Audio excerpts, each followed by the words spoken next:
নমস্কার। সকল ভক্ত বন্ধুদের সাদর আহ্বান জানাই রামকৃষ্ণ মঠ মিশনের পূজা ফেসবুক পেজে। রামকৃষ্ণ মঠ মিশনের পূজা ফেসবুক পেজে শ্রী রামকৃষ্ণ পাঠচক্রে আমরা প্রতি বৃহস্পতিবার ঠাকুরের প্রসঙ্গ শুনি, শ্রী শ্রী রামকৃষ্ণ লীলা প্রসঙ্গ। আজকে আমরা ঠাকুরের জন্মকথা শুনব।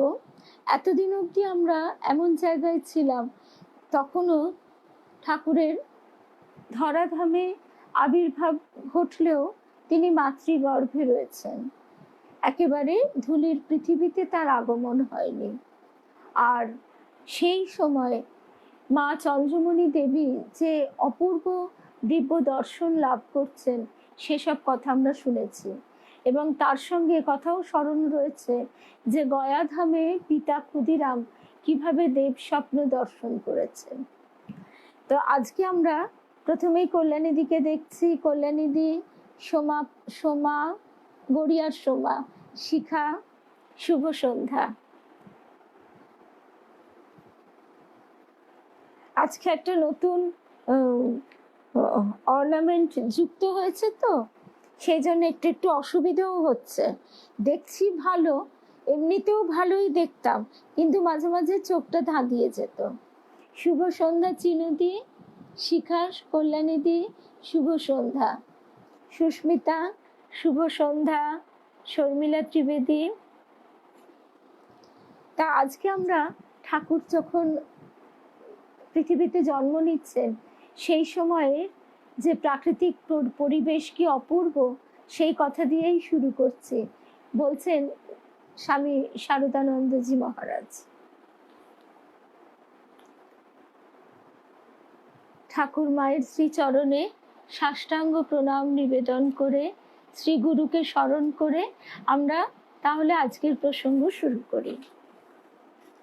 শরৎ, হেমন্ত ও শীত অতীত হয়ে ক্রমে ঋতুরাজ বসন্ত উপস্থিত হলো। শুভ সন্ধ্যা বিলাসপুরের দিদি। ঋতুরাজ বসন্ত গীতাতে শ্রীকৃষ্ণ বলছেন যে তিনি ঋতুর মধ্যে ঋতুরাজ বসন্ত রূপে প্রকাশিত হন।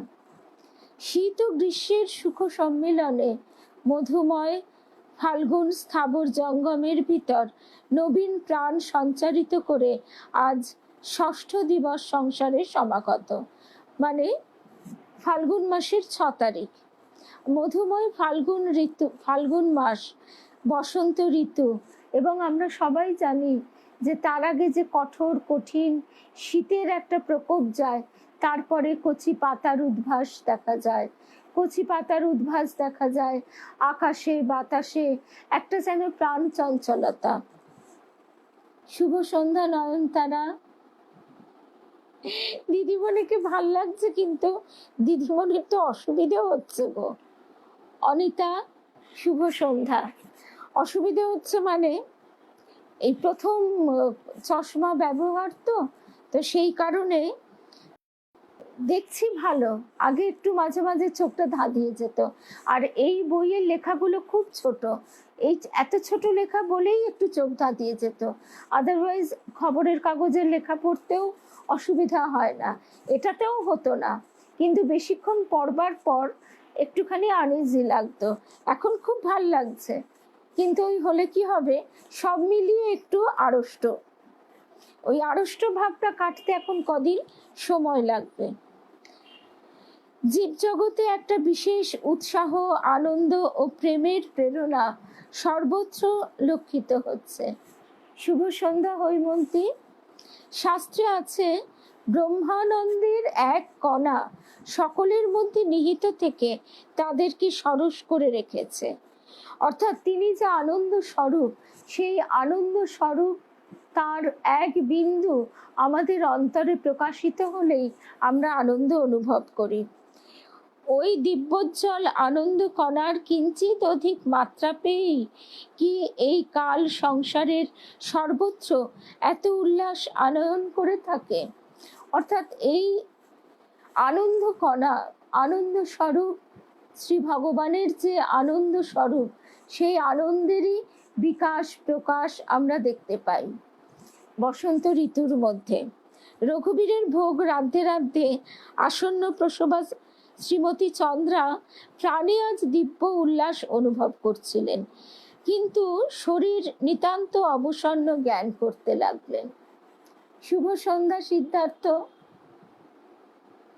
তাই ভাবছিলাম একদম নতুন গয়না, কিন্তু গয়না পরে আড়ষ্ট। আর সিদ্ধার্থের কথাই ভাবছিলাম যে এতক্ষণ দেখতে পাচ্ছি না, এখনো কি তার শালীর বিবাহ মিটলো না। আর যেহেতু এতদিন মানে জীবনের প্রথম চশমা ব্যবহার, সেই জন্য একটু আড়ষ্ট ভাব তো থাকবেই। বন্দনা, গুড ইভিনিং। লক্ষ্মী দে, শুভ সন্ধ্যা। জগজ্যোতি চৌধুরী, রিমা, শুভ সন্ধ্যা। আর তারপরে আমরা যে কথায় ছিলাম, আবার সেই প্রসঙ্গে ফিরে আসি।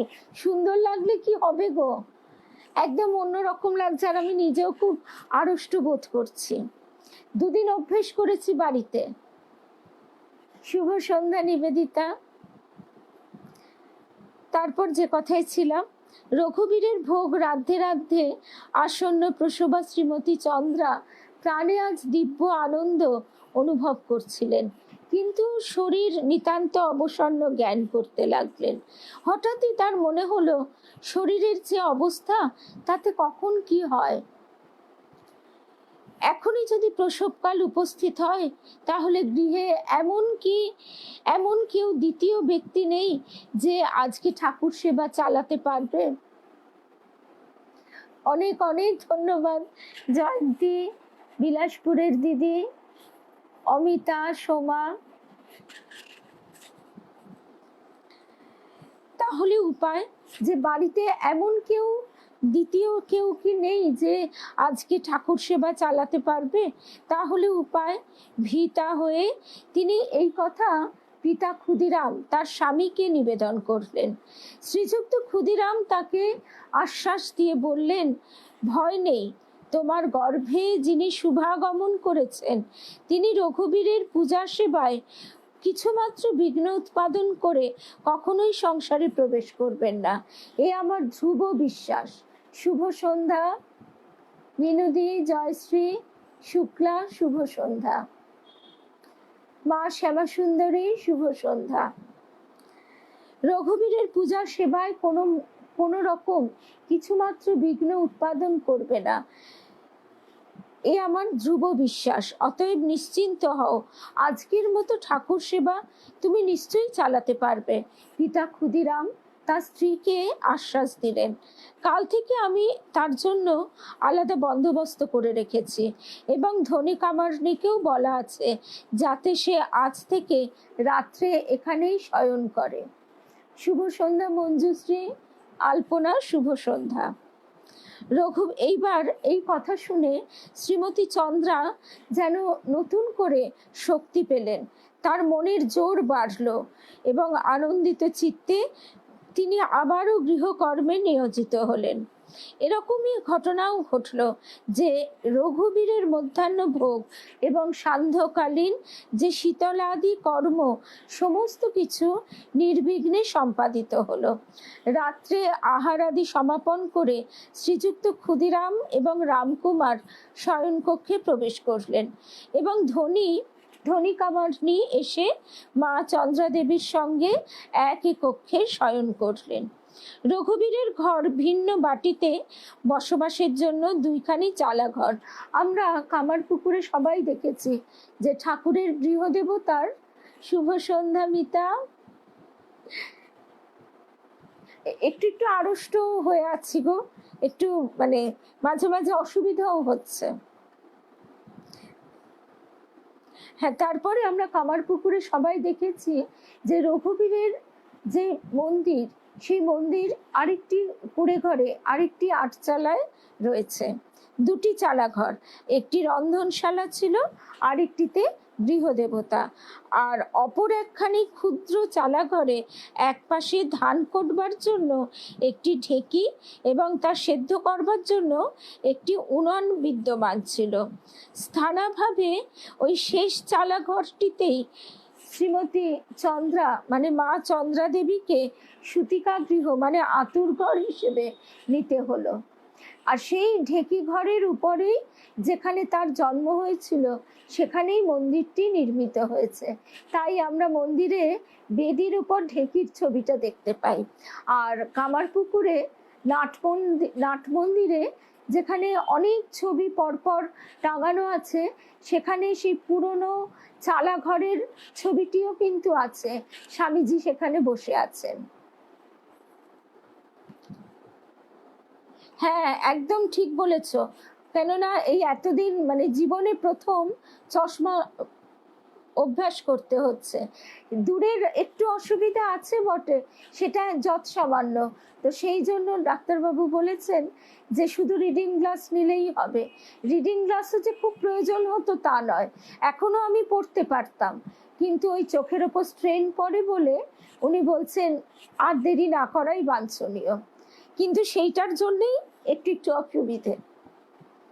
আমার হাজব্যান্ড আমাকে উৎসাহিত করছে যে দেখো আজকাল ছোট্ট ছোট্ট বাচ্চারা চশমা পরে, আর তুমি এখন একটা চশমা পরতে পারছো না, এই একটা মধ্য বয়সে 54 বছর বয়সে। কিন্তু প্রথম বলে একটু অসুবিধা হবে। শুভ সন্ধ্যা শ্বেতা, শ্রাবণ, শুভ সন্ধ্যা। তারপরে সেই পুরনো ঢেকি ঘরটির ছবি আমরা দেখতে পাই। তা রাত্রি অবসান হতে তখন মাত্র আর অর্ধদণ্ড অবশিষ্ট আছে, এমন সময়ে চন্দ্রা দেবীর প্রসব পীড়া উপস্থিত হলো। ধনির সাহায্যে তিনি পূর্বোক্ত ঢেকি ঘরে গিয়ে শয়ন করলেন এবং অবিলম্বে এক পুত্র সন্তান প্রসব করলেন। শ্রীমতী চন্দ্রার জন্য ধনী তখনকার মতন যে ব্যবস্থা, সেই ব্যবস্থায় এছাড়া তো কোনো উপায় নেই। জাতককে সাহায্য করবার জন্য এগিয়ে গিয়ে দেখলেন তাকে এর আগে যেখানে দেখেছিলেন, অর্থাৎ সন্তানটি, হ্যাঁ পরে মনেই হবে না চশমা পরে আছে, ঠিকই তাই। নিশ্চয়ই স্বামীজি কামারপুকুরে ঢেকিশালে ছবি তো রয়েছে গো। কামারপুকুরে যাননি বলে এমন কথা তো শুনিনি। তবু তুমি যখন প্রশ্নটা তুললে তখন অবশ্যই কাউকে জিজ্ঞাসা করব।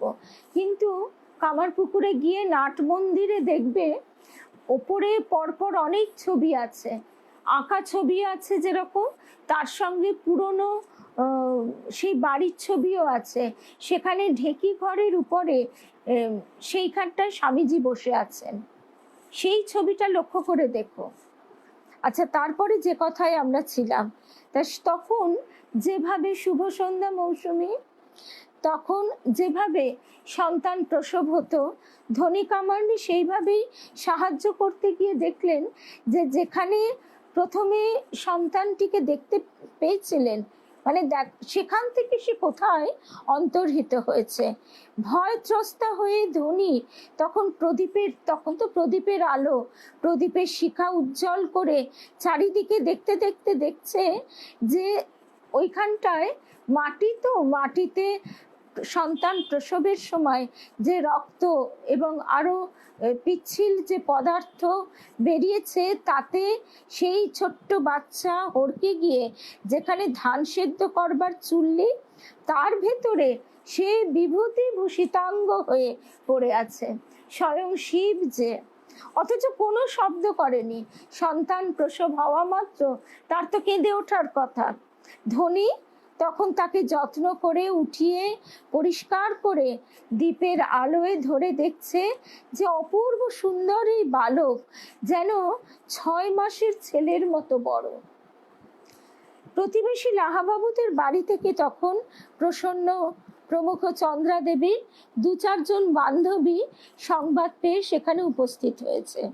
ধনী তাদের কাছে এই সংবাদ জানালো এবং পুত গম্ভীর ব্রাহ্ম মুহূর্তে শ্রীমতী একদম ছোট্ট শিব পুত গম্ভীর ব্রাহ্ম মুহূর্তে শ্রীযুক্ত ক্ষুদিরামের তপস্বী দরিদ্র কুটির শুভ শঙ্করবে পূর্ণ হয়ে মহাপুরুষের শুভাগমন বার্তা সংসারে প্রচার করল।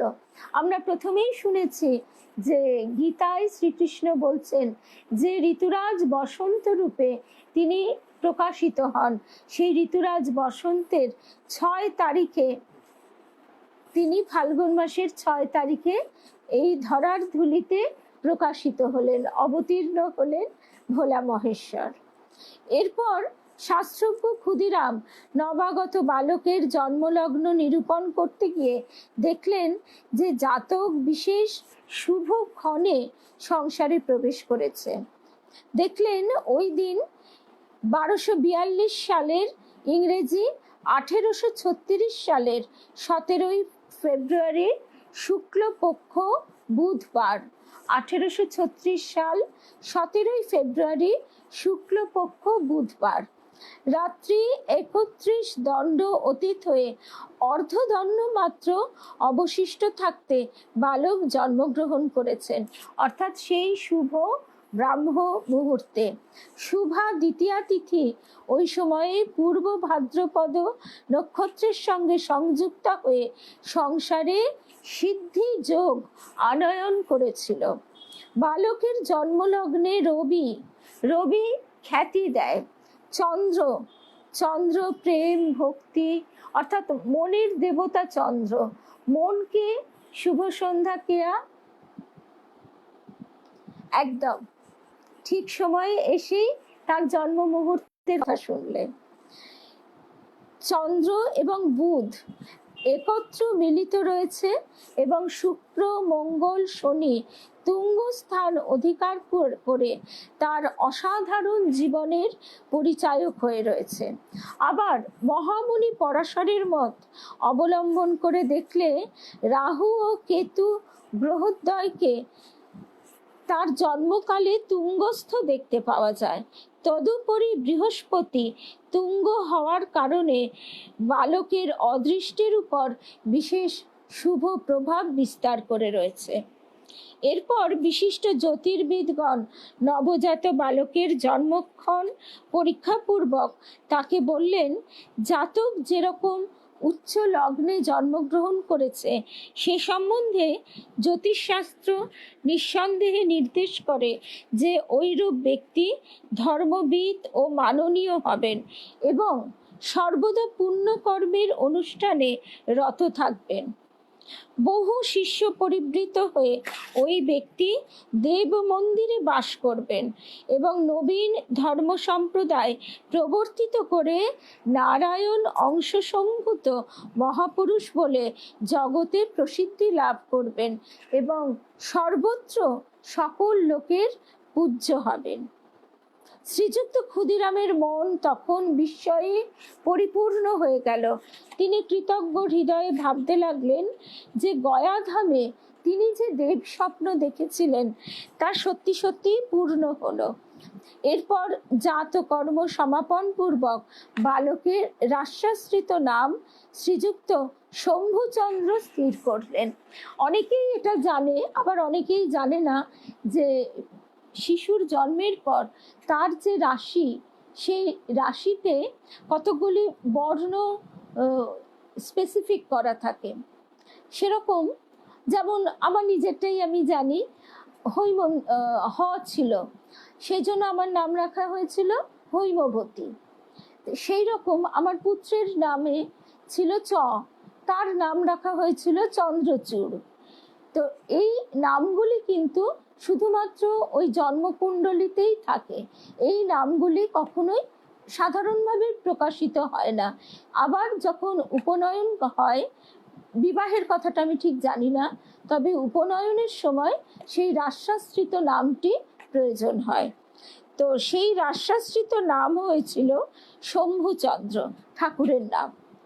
আর গয়াধামে যেহেতু পিতা ক্ষুদিরাম সেই বিচিত্র স্বপ্ন দর্শন করেছিলেন, তাই সেই স্বপ্ন স্মরণ করে সকলের সামনে তিনি স্বীকার করলেন যে তার সন্তান গদাধর নামে পরিচিত হবেন। পাঠকের বোধের জন্য আমরা ঠাকুরের জন্মকুণ্ডলীর সঙ্গে তার কোষ্ঠীরও কিয়দংশ নিম্নে প্রদান করছি। এখন কোষ্ঠী আমাদের পড়বার দরকার নেই, কারণ এখানে আমার তো অন্তত জ্যোতিষশাস্ত্র সম্পর্কে কোনো অভিজ্ঞতা বা কোনো বোধই নেই। তো সেই কারণে এখানে মহারাজজি স্বামী শারদানন্দজি তিনি বলছেন যে পাঠক জ্যোতিষশাস্ত্রে অভিজ্ঞ তিনি এই জন্মকুণ্ডলী দেখলেই বুঝতে পারবেন যে ভগবান শ্রী রামচন্দ্র, শ্রীকৃষ্ণ, শ্রী শঙ্কর, শ্রীকৃষ্ণ চৈতন্য প্রভৃতি অবতার পুরুষের থেকে এতটুকু কম নয়। তারপর আমরা দেখছি যে ঠাকুরের ব্রাহ্ম মুহূর্তে জন্মের কথা আমরা কেবলমাত্র কোষ্ঠী গণনায় স্থির করিনি। স্বামী শারদানন্দজি মহারাজ বলছেন, ঠাকুরের পরিবারবর্গের মুখে যে ঘটনা শুনেছি তার থেকেও আমরা সেটি নির্ণয় করেছি। তারা বলেন ঠাকুর জন্মগ্রহণ করবার কিছুক্ষণ পরেই যেভাবে পিছলিয়ে হড়কিয়ে সুতিকা গৃহে অবস্থিত ধান সিদ্ধ করবার চুল্লির ভিতর পড়ে ভস্মাচ্ছাদিত হয়েছিলেন, আর সদ্যজাত শিশুর যে এমন করবার ক্ষমতা থাকতে পারে ধনী কামারনির মতন অভিজ্ঞা ধাইমাও তা কিন্তু কল্পনা করতে পারেননি। তাই তিনি অন্ধকারে তাকে খুঁজে পাচ্ছিলেন না। পরে যখন দ্বীপের আলো জেলে অনুসন্ধান করলেন তখন তাকে সেখান থেকে উদ্ধার করলেন, এবং তার কিছু পরেই পাখির রব শোনা গেল এবং পূর্বাকাশ আলোকিত হয়ে উঠল। অর্থাৎ একেবারে ঠিক ব্রাহ্ম মুহূর্তে ঠাকুর এই ধরার ধুলিতে অবতীর্ণ হলেন। এরপর প্রিয়দর্শন পুত্রের মুখ দর্শন এবং তার অসাধারণ ভাগ্যের কথা শ্রবণ করে শ্রীযুক্ত ক্ষুদিরাম এবং শ্রীমতী চন্দ্রমণি নিজেদের কৃতার্থ মনে করলেন এবং যথাকালে তার নামকরণাদি সম্পন্ন করে অশেষ যত্নের সঙ্গে তাকে লালন পালনে মনোনিবেশ করলেন। আমাদের এর সঙ্গে সঙ্গে মনে পড়ে যাচ্ছে কারাগারে কৃষ্ণের জন্মের কথা।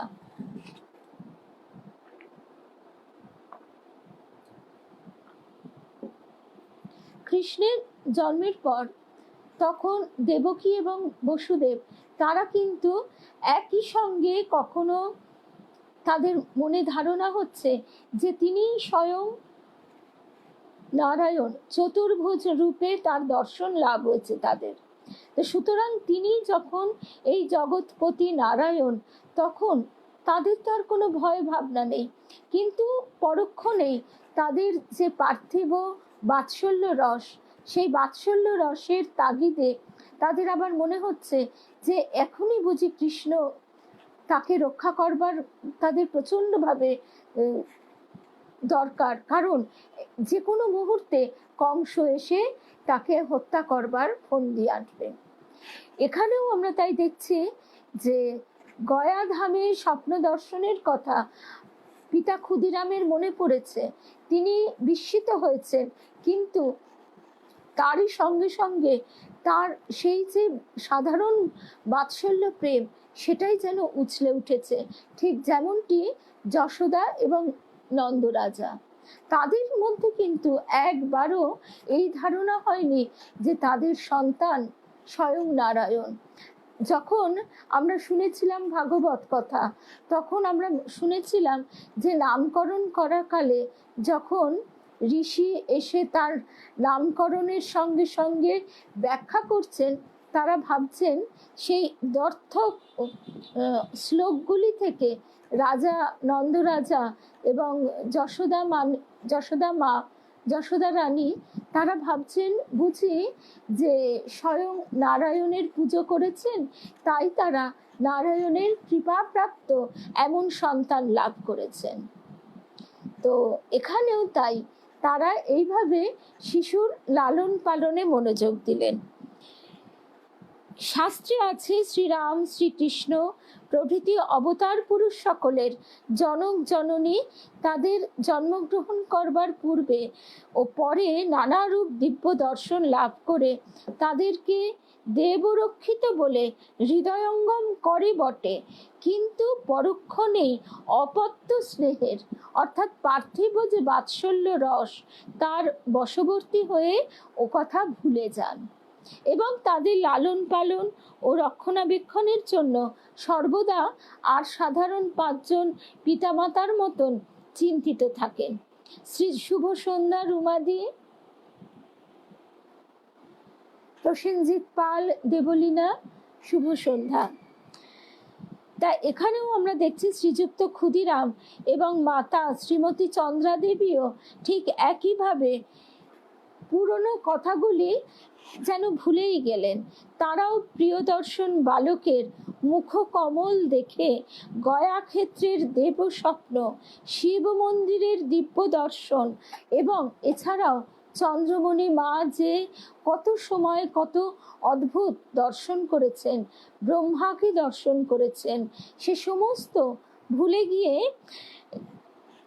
তাকে রক্ষা করবার জন্য চিন্তিত হয়ে পড়লেন, যাতে অসুখ না করে, যাতে হাওয়া বাতাস না লাগে, যাতে ভূতে না ধরে, এরকম নানা চিন্তায় তাদের দিন কাটতে লাগলো। উপার্জনক্ষম ভাগ্নে শ্রীযুক্ত রামচাঁদের কাছে মেদিনীপুরে পুত্রের জন্ম সংবাদ পাঠানো হলো। মামার দরিদ্র সংসারে দুধের অভাব হবে জেনে তিনি একটি দুগ্ধবতী গাভী প্রেরণ করে শ্রীযুক্ত ক্ষুদিরামের ওই চিন্তা নিবারণ করলেন। যখন পিতা ক্ষুদিরাম স্বপ্ন দেখছিলেন, তখন স্বপ্ন দর্শনে যখন নারায়ণ বলছেন, আমি তোমার ঘরে তোমার কাছে পুত্র রূপে যেতে চাই, তখন কিন্তু তিনি বলছেন, না না প্রভু, আমি দীন দরিদ্র ব্রাহ্মণ, আপনি যে আমাকে এভাবে কৃপা করেছেন এতেই আমি ধন্য, আপনাকে আমি কি দিয়ে সেবা করব। তখন তিনি বলেছিলেন, তুমি আমাকে ভালোবেসে যা দেবে আমি তাতেই সন্তুষ্ট থাকব। তা ঠাকুর আমাদের সত্যি তাই, আমরা তাকে ভালোবেসে যতটুকু যা করি তাই তিনি একেবারে কি বলবো আদরের সঙ্গে সমাদরের সঙ্গে গ্রহণ করেন। কখনো তিনি আমাদের দোষ ধরেন না, আর নিজের ব্যবস্থা ঠাকুর নিজেই করে নেন। এই যে এখানেও মামার বাড়িতে মানে ভাগ্নে তার মামার পরিবারে মামার বাড়িতে ভাগ্নের অবস্থা যেহেতু ভালো, তাই অনেক ভালোবাসা শুভ্রাদি, কিন্তু একটু একটু অসুবিধাও হচ্ছে। 2 দিন প্র্যাকটিস করেছি, কিন্তু আমার এটা রিডিং গ্লাস, সবসময় পড়তে হয় না, কিন্তু তাহলে কি হবে, একটু তো প্রথম প্রথম আনইজি লাগবেই। তারপরে যে কথায় আমরা ছিলাম, যে ঠাকুর কিন্তু নিজের দুগ্ধের ব্যবস্থাও নিজেই করে নিলেন। এইভাবে এটাও আশ্চর্যের বিষয় যে ওই নবজাত শিশুর যখন যে বস্তুর প্রয়োজন হতে লাগলো, তখনই তা নানা দিক থেকে নানাভাবে অভাবনীয় উপায়ে তা পূর্ণ হয়ে যেত। কিন্তু তবুও শ্রীযুক্ত ক্ষুদিরাম এবং মা চন্দ্রমণি দেবীর চিন্তার বিরাম ছিল না। এইভাবে দিনের পর দিন কাটতে লাগলো। এদিকে নবজাত শিশুর চিত্তাকর্ষণ শক্তি দিন দিন যেন বেড়ে চলেছে। শুধু নিজের পিতামাতাকে নয়, সেই শিশুকে দেখবার জন্য পরিবারের সকলে এবং পল্লীবাসী সমস্ত মেয়েরা যেন একেবারে আকুল হয়ে থাকে। তারা সারাদিন চিন্তা করে কখন গিয়ে আমরা চন্দ্রমণির এই শিশুটিকে একটু আদর করব।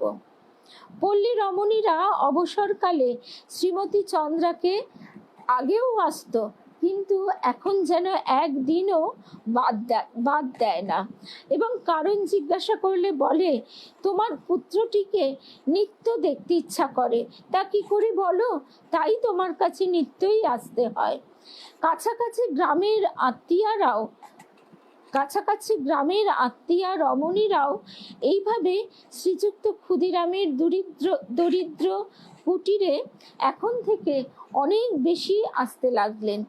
সকলের আদরে যত্নে সুখপালিত হয়ে এই নবাগত শিশুর ক্রমে ক্রমে 5 মাস বয়স পার হলো।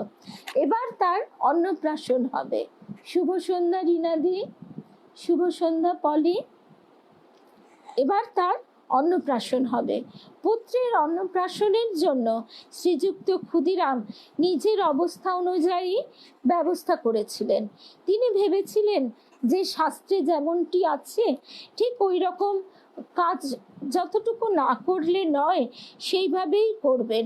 রঘুবীরের প্রসাদী অন্ন পুত্রের মুখে প্রদান করে ওই কাজ শেষ করবেন এবং সেই উপলক্ষে 2-4 জন নিকট আত্মীয়কেই নিমন্ত্রণ করবেন। কিন্তু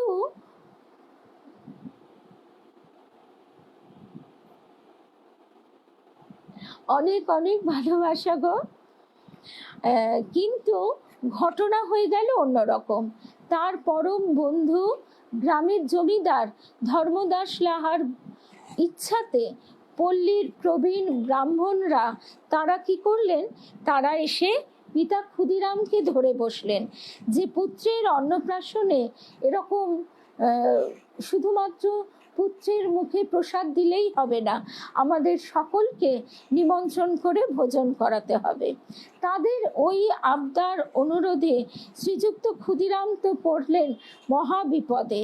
কারণ পল্লীর সকলেই তাকে বিশেষ ভালোবাসে, বিশেষ শ্রদ্ধা ভক্তি করে।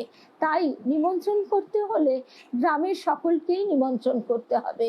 কাকে করবেন আর কাকে করবেন না সে কথা তিনি ভাবতেই পারলেন না। আবার তাদের সকলকে বলতে গেলে যে অর্থের, যে সামর্থ্যের প্রয়োজন, তাই বা তিনি কোথা থেকে পাবেন।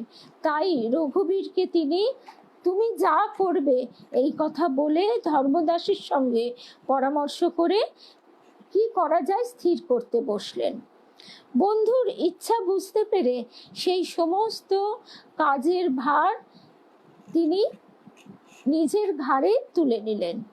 শ্রীযুক্ত ধর্মদাসও হৃষ্টচিত্তে সমস্ত নিজের খরচাপত্র দিয়ে সমস্ত বিষয়ে বন্দোবস্ত করে শিশুর অন্নপ্রাশনের কার্য সুসম্পন্ন করে দিলেন।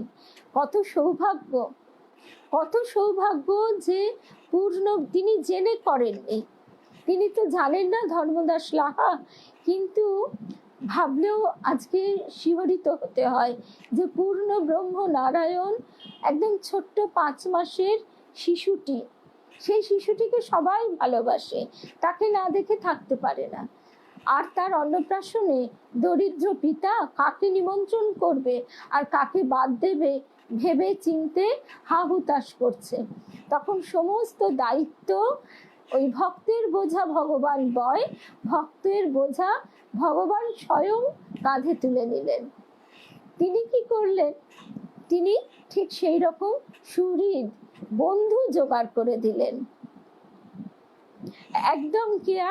তাহলেই দেখো যে সেই সময়ে ধর্মদাস লাহা তিনি বন্ধুর সমস্ত দায় দায়িত্ব নিয়ে পূর্ণ ব্রহ্ম নারায়ণ শিশুরূপী শ্রী রামকৃষ্ণের মুখে প্রসাদ দেওয়া, অন্নপ্রাশনের যে কর্মযজ্ঞ সম্পূর্ণ পালন করলেন। এর থেকে পরম সৌভাগ্য কি হতে পারে? আমরা কত সময় এইভাবে জানতেও পারি না যে তিনি আমাদের কত রকম ভাবে, কতভাবে সৌভাগ্য প্রদান করেন, সেটা আমরা কত সময় বুঝতে পারি না।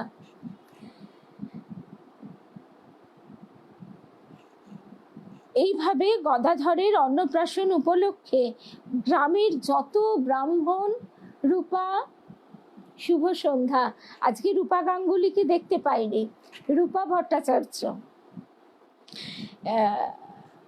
হ্যাঁ এইবারে কোথায় গেল, হ্যাঁ এইবারে গ্রামের সমস্ত ব্রাহ্মণ এবং এই রকমই ঠাকুরের লীলা, সত্যি তাই।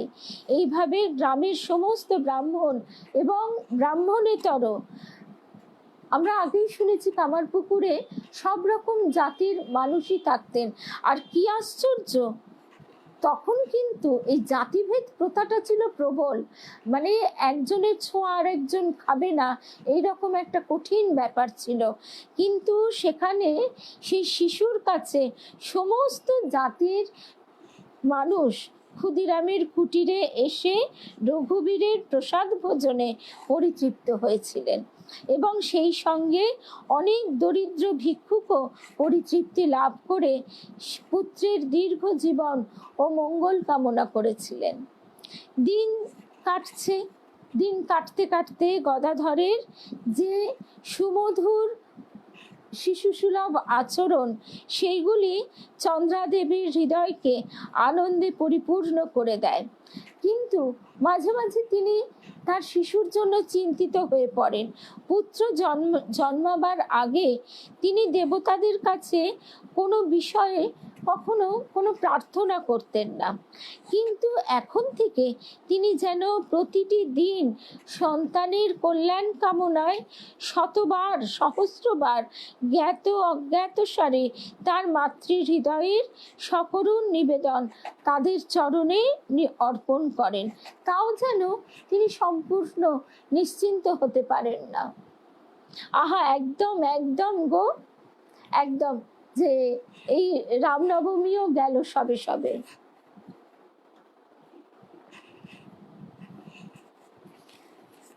যে রাম, যে কৃষ্ণ, সেই ইদানিং রাম ও কৃষ্ণ। আর ওই গানটার কথাও মনে পড়ে যায়, ঠুমকে চলতে রামচন্দ্র বাজে পায়জানিয়া। আমাদের গদাধরও নিশ্চয়ই ওই রকম ওই উঠোনটাতে হামা দিয়ে দিয়ে খেলে বেড়াতো। আর গ্রামের যত মেয়েরা কিন্তু এই দিক থেকে অনেক বেশি সৌভাগ্যশালিনী, কারণ তাদের ভিতরে বাৎসল্য প্রেমটা প্রকৃতিগতভাবেই অনেক বেশি।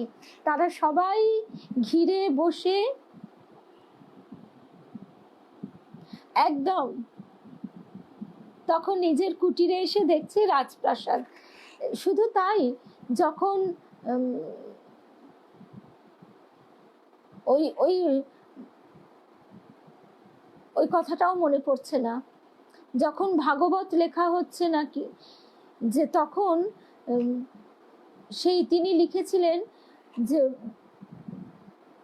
আমি এক্ষুনি এই মুহূর্তে মনে করতে পারছি না, আর ভুল বলার থেকে না বলা ভালো, কিন্তু অপূর্ব গল্পটা, সেই বোঝা মাথায় করে বয়ে বয়ে নিয়ে আসছে। আমি গল্পটা অবশ্যই কালকে বলবো। গল্পটা আমরা পাঠচক্রে আগেও শুনেছি, কিন্তু হঠাৎ হঠাৎ করে এখন এই মুহূর্তে গল্পটা যেন এসেও আসছে না। তো যাই হোক, আমরা যেটা শুনছিলাম সেটাই শুনি, যে তখন এইভাবে জয়দেব পদ্মাবতী, একদম একদম, থ্যাংক ইউ সিদ্ধার্থ, যে জয়দেব যখন লিখছেন, তিনি লিখেছিলেন দাদাম মহম, যে তিনি ভক্তর সব কিছু ভক্তকে দেন। কিন্তু এবার জয়দেব স্নান করতে গেছেন, স্নান করতে গিয়ে না রাজপ্রাসাদে গেছেন নাকি রাজপ্রাসাদে যান, মোট কথা যাই হোক, সেদিন ওনার কোনো ভিক্ষা জোটেনি, কিছুই ওনার সংগ্রহে আসেনি। তা তিনি বাড়ি ফিরে আসছেন, বাড়ি ফিরে আসাতে পদ্মাবতী তার স্ত্রী তখন বলছেন যে আচ্ছা, দুটো ছোট ছোট বাচ্চা এরকম ভাবে এত কিছু দিয়ে গেল, তারা বলল তুমি নাকি পাঠিয়ে দিয়েছো, কিন্তু তাদের গায়ে এরকম মারের দাগ কেন? তুমি তো এরকম নিষ্ঠুর প্রকৃতির মানুষ নও, তুমি কি তাদেরকে মেরেছ? তখন জয়দেব ঘুমিয়ে পড়েছিল, রাজপ্রাসাদে যায়নি, স্নান করতে গিয়ে ঘুমিয়ে পড়েছিল। তখন আর ওই যে তিনি দদম্মহম লিখেছেন, যে ভক্তকে ভগবান দান করেন, সেইটাতে তার ভগবানের প্রাণে এতটাই বেদনা বেজেছে, এতটাই ব্যথা বেজেছে, যে তাদের ওইভাবে দেহের চিহ্ন পড়ে গেছে। তখন তিনি অবাক হয়ে জয়দেব বলছেন পদ্মাবতীকে, যে তুমি পরম সৌভাগ্যবতী, তাই তুমি এইভাবে তাদের দর্শন পেলে, কিন্তু আমার তো সে সৌভাগ্য নয়। তিনি সত্যিই ভক্তের বোঝা নিজে বহন করেন। তখনই তিনি লিখলেন যে বহম মহম, যে তিনিই বহন করেন। তাই এখানেও আমরা দেখতে পাচ্ছি যে ছোট্ট গদাধর কিভাবে সেখানে 5 মাস থেকে অন্নপ্রাশন হয়ে গেছে, 6 মাস 7 মাস টলমল করে হাঁটছে, হামা দিচ্ছে, আর গ্রামের মেয়েরা আশপাশ থেকে এসে ঘিরে বসে দেখছে সেই শৈশব, সেই মধুর শৈশব, পূর্ণ ব্রহ্ম নারায়ণের নরলীলা। তারা কেউ জানেও না, তারা শুধু ভালোবাসা দিয়ে তাকে বেঁধেছে, তিনিও তাদের ভালোবাসা দিয়েই বেঁধেছেন। সেখানে কোনো পাণ্ডিত্য নেই, কোনো যুক্তি নেই, তর্ক নেই, কিচ্ছু নেই, শুধু আছে অপার প্রেম। এদিকে চন্দ্রমণি মায়েরও সব সময় মনের মধ্যে একটা ভয়, এই বুঝি আমার বাচ্চার কিছু হলো। এইভাবেই সন্তানের জন্য তিনি সব সময় ঈশ্বরের কাছে প্রার্থনা করেন, কিন্তু তিনি যে তার সে দিব্য দর্শন তার যে হয়েছিল সে কথা একেবারেই ভুলে গেছেন।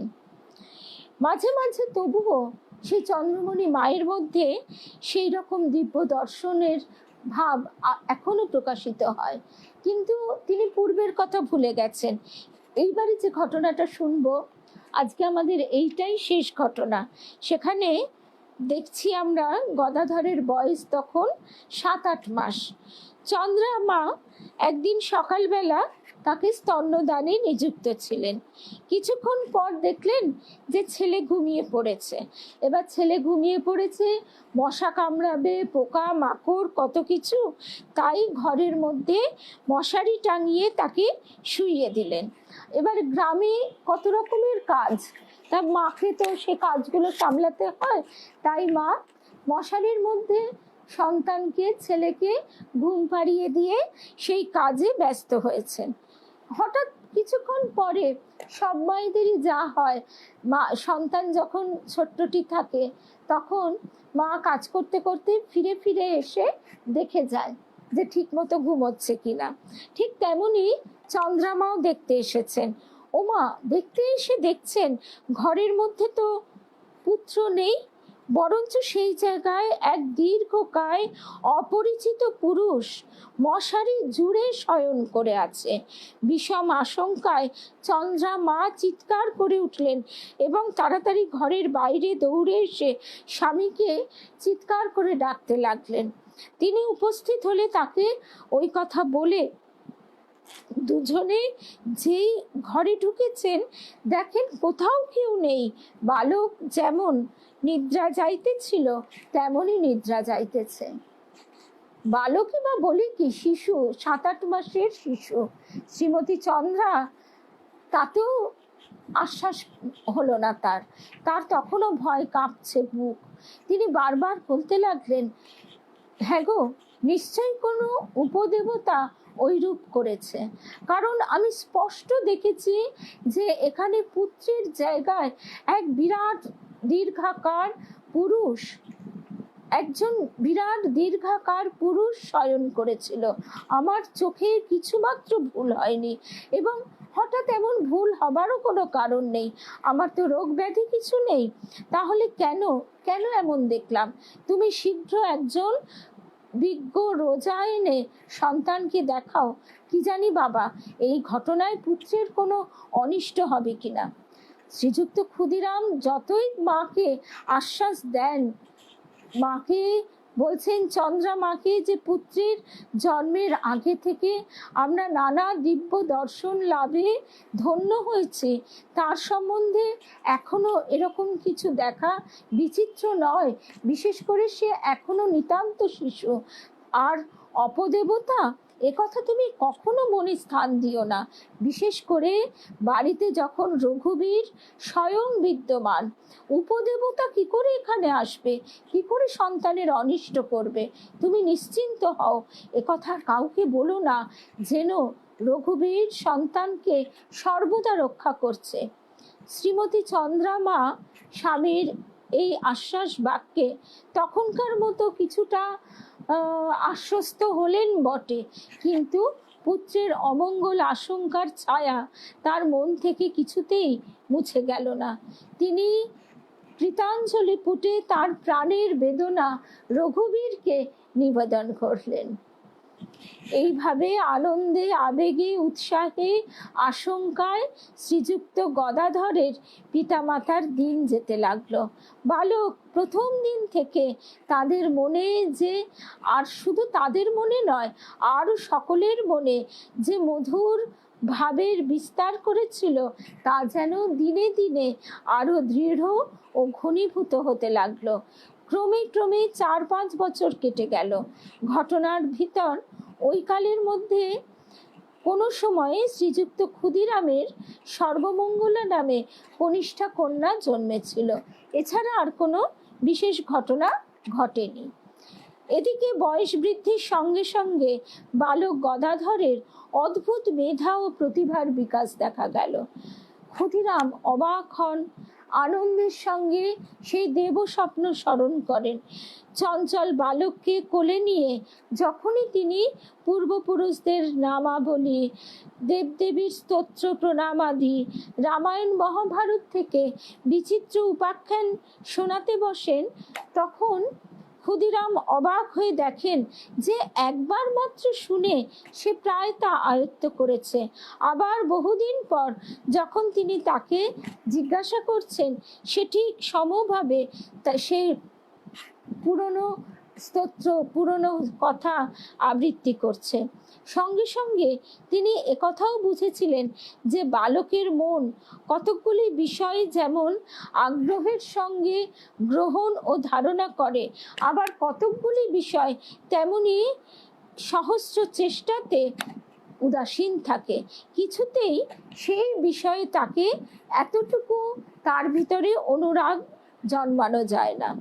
যেমন গণিত শাস্ত্রের নামতা বালককে এত অল্প বয়সে ওগুলি শেখানোর জন্য পীড়ন করবার আবশ্যকতা নাই বটে, কিন্তু সে এত চঞ্চল হয়েছে দেখে পঞ্চম বর্ষেই তাকে বিদ্যালয়ে পাঠানো হলো এবং তাকে পাঠশালায় যাওয়ার জন্য কচুরি মুড়ি, তারপরে মা চন্দ্রা দেবী কচুরি মুড়ি দিয়ে, পাত্তাড়ি দিয়ে সুন্দর করে পাঠশালায় পাঠালেন। বালক তাতে সমবয়স্ক সঙ্গীদের পেয়ে খুবই খুশি হলো এবং সকলের সঙ্গে তার অত্যন্ত সৌহার্দ্যপূর্ণ ব্যবহারে বন্ধুত্ব গাঢ় থেকে গাঢ়তর হয়ে উঠল এবং সেই ছোট্ট গদাই শিক্ষকেরও অত্যন্ত প্রিয় হয়ে উঠল। গ্রামের জমিদার লাহাবাবুদের বাড়ির সামনে বিস্তৃত নাটমণ্ডপে পাঠশালার অধিবেশন হতো এবং প্রধানত তাদের খরচেই একজন সরকার বা গুরুমশাই সেখানে তাদের গৃহস্থ সকলের বালকদের পড়াতেন। ফলে পাঠশালাটি লাহাবাবুরাই একরকম পল্লী বালকগণের কল্যাণার্থ প্রতিষ্ঠিত করেছিলেন এবং শ্রীযুক্ত ক্ষুদিরামের কুটিরের অনতি দূরেই পাঠশালাটি। যারা কামারপুকুরে গেছে তারা সবাই সেটা জানে। গদাধরের এরকম ছোট ছোট ছেলেদের সঙ্গে পাঠ করতে খুবই ভালো লাগতো বটে, কিন্তু বেশিক্ষণ তার পাঠাভ্যাস করবার মন থাকতো না। সে হাজির হতো, কিন্তু কিছুক্ষণ পরেই সে তার সঙ্গীদের নিয়ে সেখানে খেলাধুলোয় মেতে উঠত। পাঠশালার পুরনো ছাত্ররা আবার নতুন ছাত্রদের পাঠ বলে দিত, আর তারা পুরনো পাঠ নিত্য অভ্যাস করে কিনা তারও তত্ত্বাবধান করত। কিন্তু আমাদের গদাই সে একবারেই সব শিখে নিতে পারত বলে তার অধিকাংশ সময় কাটত তার সঙ্গী সাথীদের নিয়ে খেলাধুলো করে। আজকে আমরা এই অবধি শুনলাম। এর পরের দিন আমরা শুনবো যে কিভাবে তার আর গণিত শেখা হলো না, যোগের পর আর বিয়োগ শেখা হলো না, আর এখানেই হয়েছিল সেই লাহাবাবুদের যে মায়ের মূর্তি, মৃন্ময়ী মূর্তি গড়তে গিয়ে কুমোর কিছুতেই তো গদাইকে চোখ আঁকতে দেবে না। এতক্ষণ এতদিন গদাইয়ের সব আবদার সহ্য করেছে, কিন্তু এইবার তিনি চাইছেন আমাদের গদাই যে চক্ষু দান করবেন। অথচ চক্ষু দান একটা বিশেষ কাজ, সেটি কখনো একটা ছোট্ট শিশুকে দেওয়া যায়? কিন্তু যতবার তিনি চোখ আঁকতে চান ততবারই নড়ে যায়, বেঁকে যায়, কেঁপে যায়। তখন গদাই চুপটি করে বসে মিটিমিটি হাসে। শেষকালে সেই শিল্পী বাধ্য হয়ে তার হাতে তুলিটি দিলেন এবং টানা টানা বড় বড় চোখ গদাই আঁকলেন। আজও লাহাবাবুদের প্রতিমায় সেই ধারাতেই চক্ষু দান করা হয়। তিনি এসেছিলেন জগতের চক্ষু দান করতেন। তাই তো এইভাবেই সেই বাল্যলীলাতেই তার আভাসটুকু আমরা দেখতে পেলাম। একদম এই যে কালে তিনি সকলকে রক্ষা করেন, এই জন্যই তো মাও বলতেন নরলীলা নরবধ। এমন ভাবে তিনি, তার দর্শনও হলো মায়ের যে তিনি কে, কিন্তু তাও মা সেটা ভুলে যাচ্ছে। মা সবসময় ভাবছে কেমন করে আমার ছোট্ট গদাইকে রক্ষা করব। আবার একটু গদাইকে খুঁজে না পেলে রাত বিরেত হয়ে যেত, তখন সে লণ্ঠন হাতে গদাই আর গদাইকে খোঁজবার জন্য গদাই গদাই করে ডাকতে ডাকতে বড় ভাই আর মা খুঁজতে বেরোতেন। এখনকার কামার পুকুর দেখলে আমরা ভাবতেও পারবো না সে যুগের কামার পুকুর কেমন ছিল। শুধুমাত্র এই ভাবটুকু মনের মধ্যে নিয়ে আজকে আমরা শেষ করি। একদম যোগের পর বিয়োগ আর শেখা হলো না। ঠাকুর যে সবকিছু যুক্ত করবেন, যার ভিতরে যা আছে এক বিন্দু, সেই বিন্দুকে তিনি সিন্ধুতে যুক্ত করে দিচ্ছেন। সেই জন্যই তো তিনি এবার সকলকে নিয়ে, সকলকে সেই কি বলবো, সকলকে সেই আধ্যাত্মিক ঐশ্বর্য দু হাতে মানে ঢেলে দিচ্ছেন। প্রেম কলসে কলসে ঢালে তবু না ফুরায়। আজকে এই অবধি শুনি। জয় রামকৃষ্ণ, জয় গদাই। সব যোগমায়ার লীলা। আবার যিনি যোগমায়া তিনিই যোগীবর, তিনিই যোগেশ্বর। জয় রামকৃষ্ণ।